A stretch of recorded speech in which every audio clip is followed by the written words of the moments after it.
Hello guys, and welcome here to another edition of Out of Turn 4. I'm Brian here. Coming up on the show, we're going to recap NASCAR at Darlington. We'll also talk the latest racing news. The 33rd entry is now confirmed. We'll tell you if the rumor we read last week is true or not. And then, of course, we'll have our race weekend picks, but we kick it off with the recap of NASCAR at Dover. John Hunter Nemechek kicked off the weekend with his first win of the year at Darlington. It is his 12th career win in the Truck Series, and of course, this comes on the heels of a 5-win season last year, which saw him finish third in the points.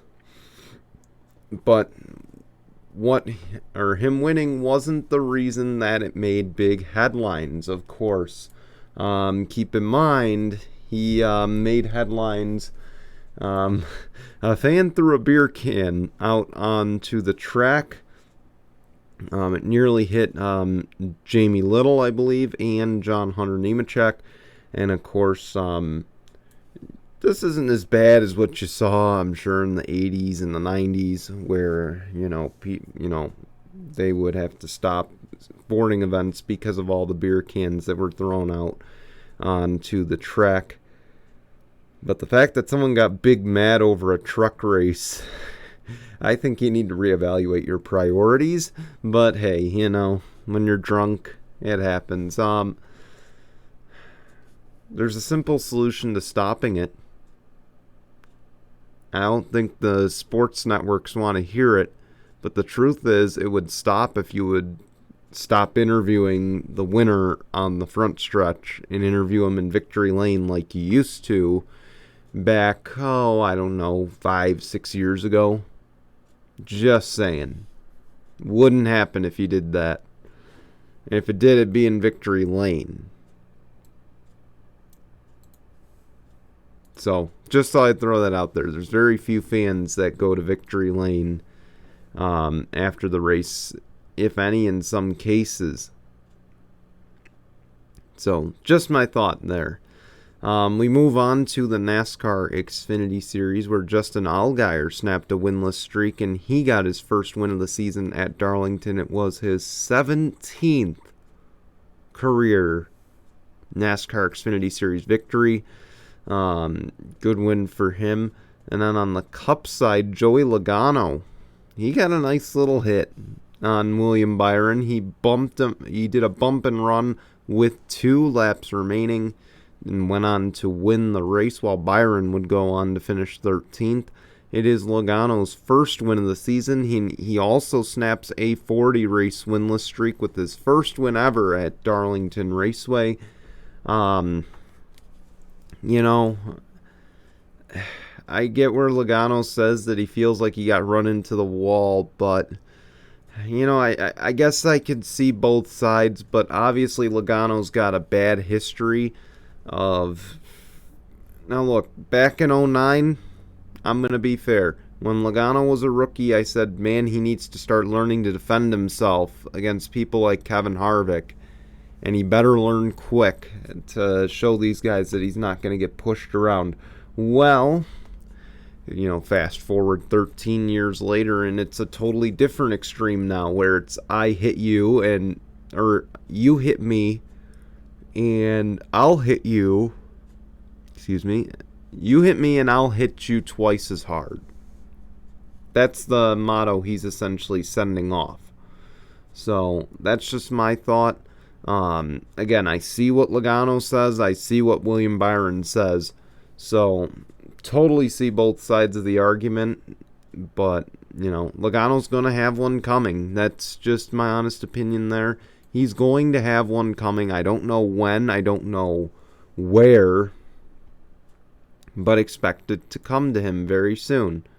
The other big story for the second straight year at Darlington, Kyle Busch causes controversy. Kyle Busch stopped his car at the garage entrance and walked away after a crash. So, of course, last year he got in trouble for how he drove into the garage area. This time he didn't make it to the garage area, and he claimed, oh, the car wouldn't steer.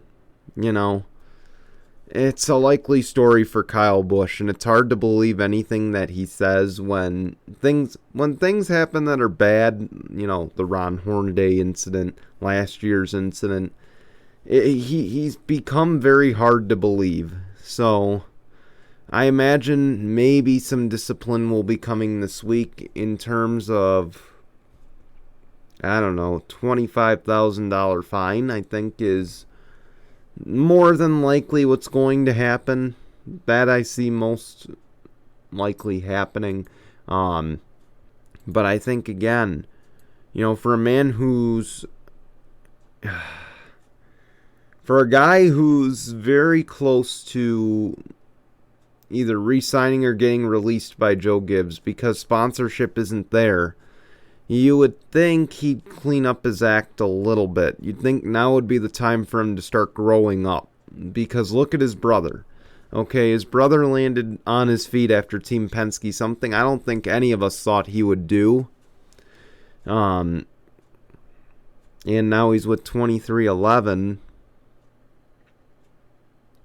But, you know, I can't stress enough that he needs to clean it up. Okay, I get this is Kyle Busch, this is his brand, but, you know, brands don't like seeing that. Brands don't like hearing you say, you know, well, talk to Joe Gibbs. And saying, you know, he's got a good working relationship with Toyota. He's got a really good working relationship with them. So we know that Toyota wants him back. It's a matter of if Joe Gibbs wants him back or not. And look, you know, not for nothing. As much as I hate to even admit it, but Ty Gibbs is in the wings right now. So is Brandon Jones. I don't think Bubba's going to get moved up to the big team, but it wouldn't be a shocker if it did. Actually, it would be. I don't think it'd be a shocker if Ty Gibbs got promoted, and even though he's not anywhere close to being ready for Cup racing. So, again, something that Kyle Busch needs to consider is his branding going forward, how he's going to market himself on the track. So, again, this is, you know, again, there's not going to be many big rides out there. All the Hendrick gang is re-signed through at least next year. Most of them 2025, 2027. I believe Kyle Larson has a contract year next year, and then so does Alex Bowman. So, something they need to consider. But anyway, moving forward, let's talk the 33rd entry. So, of course, it was confirmed that Dragon Speed will be the 33rd entry, and Stephen Wilson will be the driver, as he will try to make, I believe, his third Indianapolis 500. And, of course, this comes as no surprise. It was really leaked midweek. So, again, something not a surprise. You know, good luck to Stefan. I just don't know. Again, they missed a lot of testing sessions, so I just don't know how this will impact them in the future, going into the Indy 500. But the good news is unlikely to be any bumps for the Indy 500, so that's great news for them. They will make the field regardless. And, of course, again, Stephen Wilson behind the wheel, you know. So good for them. Big report, and our first report for the IndyCar silly season. One that I think came as a surprise. Maybe, depending on how you view it. And it surrounds Kyle Kirkwood, the rookie at AJ Foyt Racing. It was announced he will take over one of the rides at Andretti Autosport in 2023. Of course, he will reunite with his Indy Lights team. I don't know if this is going to be an additional entry. I don't know if this is going to be replacing Devlin DeFrancesco. I don't know if this will be replacing Colton Herta. I doubt it. If I had to guess, it's going to be replacing Rossi. So, again, I like Kyle Kirkwood. He's really done well this year, I think. Given that he's driving for AJ Foyt Racing, I think he's done pretty decently for himself.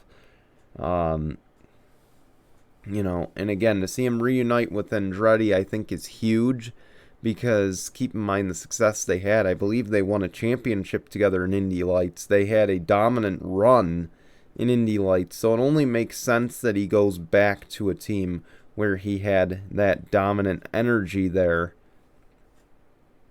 And of course, the side story of that, of course, a few days before, we read about the possibility of Kyle Kirkwood, and I believe this rumor is true again. It is just a rumor right now from the Indy Star. There are reports out there, but nothing has been confirmed, I believe, by Andretti nor Kyle Kirkwood himself. But I can't wait to see what he would do in a big ride. I feel like he would be, I feel like he'd be a contender. That's all I would say. So Alexander Rossi has said that his plans for 2023 are confirmed. So with the likely announcement that Kirkwood is going to Andretti, I imagine that Alexander Rossi is out at Andretti. Now, if I had to pick where Rossi is going to be in 2023, because again, he's already confirmed he has a ride for 2023.